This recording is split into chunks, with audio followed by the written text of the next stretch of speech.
হলো, আমাদের সমাজে দেখা যায় স্বামী মারা গেলে স্ত্রী 40 দিন সাদা কাপড় পরতে হয়। এ বিষয়ে যদি কিছু বলতেন।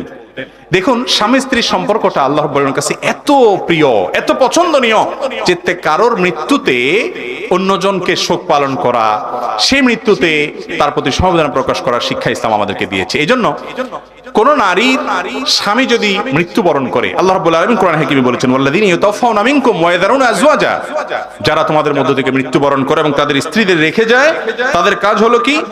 তাদের কাজ হলো ইয়াতারাব্বাসনা বিআনফুসিহিন্না আরবাআতা আশহুরিন ওয়া আশরা, তারা 4 মাস 10 দিন পর্যন্ত কি করবে? ইদ্যত পালন করবে, শোক পালন করবে।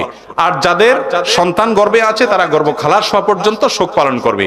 এই শোক পালন করাকালীন সময়টাতে, স্বামী মারা যাওয়ার পরে 4 মাস 10 দিন পর্যন্ত নারী কি কি করবে না? তিনি তার নিজের বাসা বাড়িতে থাকবেন, বাহিরে যাবেন না। ডাক্তার দেখানোর একান্ত প্রয়োজন হয়েছে, শরীর খারাপ করছে, তখন যাবেন।